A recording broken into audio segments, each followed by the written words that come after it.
Hidden Lake is one of the most famous places in Montana. Every summer, visitors drive high into Glacier National Park to see it. They park at Logan Pass and follow a marked trail through the mountains. After a short hike, the lake appears below Bearhit Mountain. It is shown on maps, postcards, travel guides, and social media. So why is one of Montana's most photographed lakes called hidden? The answer is not only found in the landscape. It is hidden inside a story of land, railroads, roads, and tourism. Long before the parking lot and boardwalk, this place had another meaning. To understand Hidden Lake, we must uncover the history around it. Hidden Lake sits near Logan Pass in Glacier National Park. Logan Pass rises more than 6,000 feet above sea level. It also marks the highest point on going to the Sun Road. From here, visitors can look across the Continental Divide. The trail begins just behind the Logan Pass Visitor Center. A wooden boardwalk leads hikers across the alpine meadow. During summer, wildflowers cover the ground beside the trail. Mountain goats often appear near the path. After about 1.5 miles, hikers reach the overlook. From there, Hidden Lake finally comes into view. The lake rests below the sharp face of Bearhit Mountain. Its blue water seems completely separated from the busy road above. Yet thousands of people stand here every year.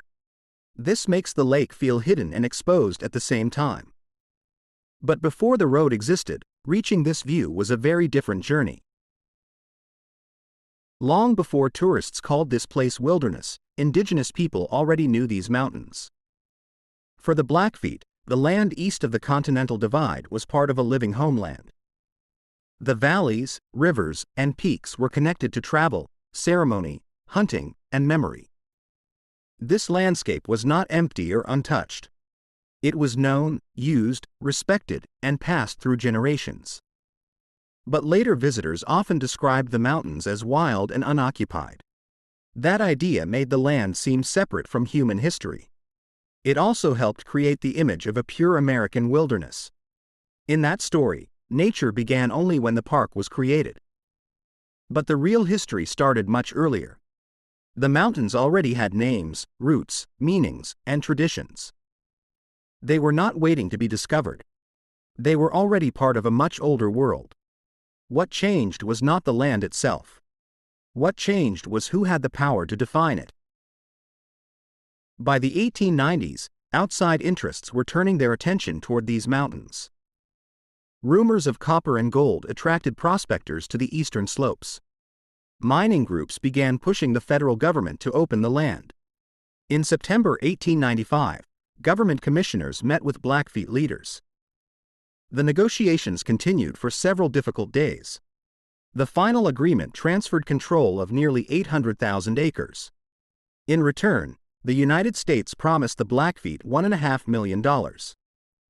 Federal officials believed the mountains could hold valuable mineral deposits. But the meaning of the agreement remains deeply contested among the Blackfeet.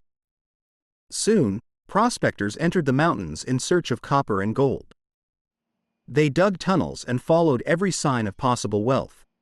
But the great mineral fortune they expected never appeared.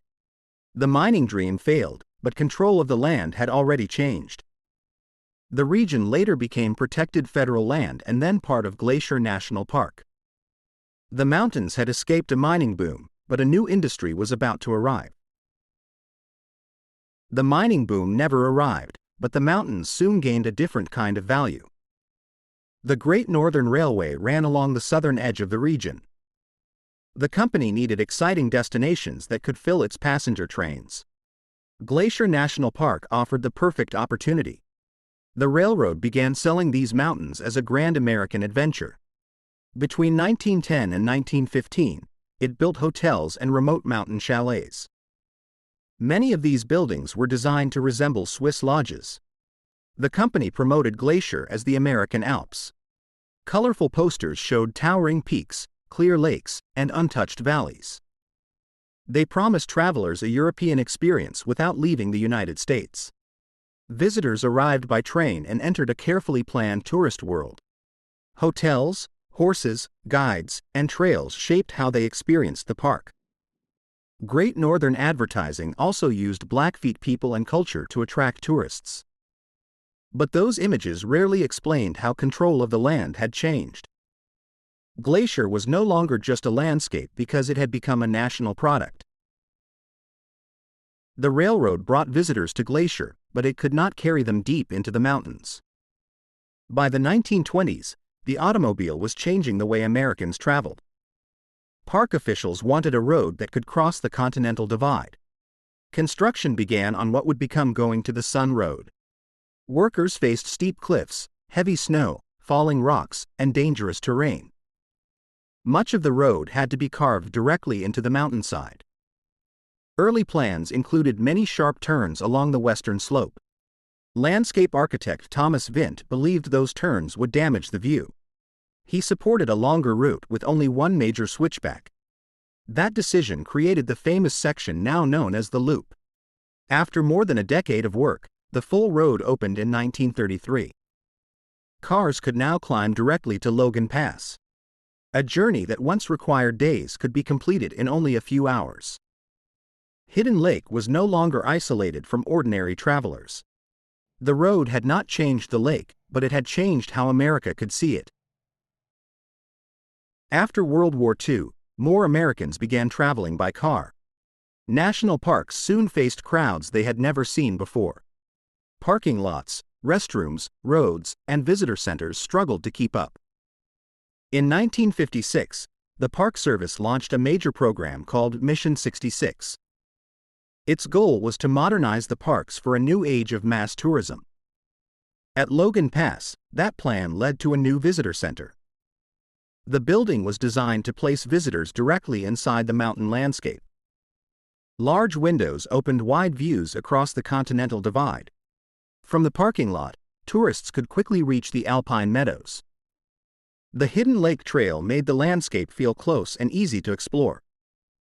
But growing crowds began damaging the fragile plants beside the trail. To protect the meadow, workers built a raised wooden boardwalk. The structure guided visitors while keeping their feet above the vegetation. For years, America had worked to bring people closer to wilderness. Now the park had to protect the wilderness from the people it had invited.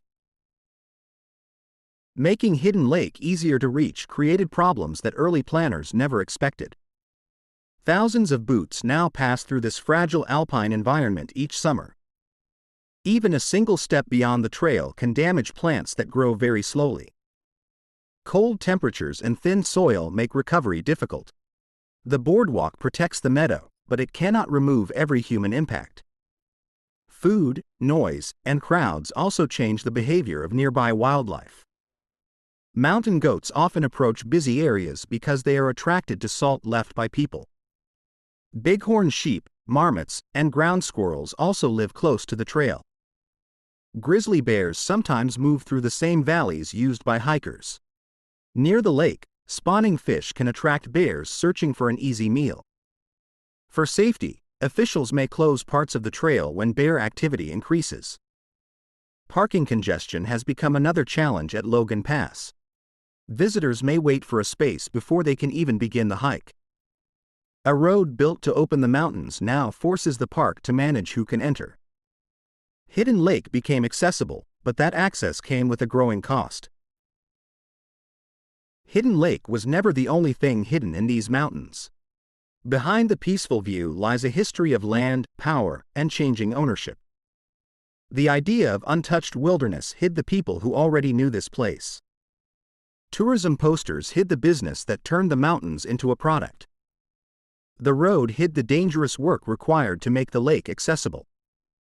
The boardwalk hides the damage that thousands of visitors can leave behind. What looks timeless was shaped by decisions made over more than a century.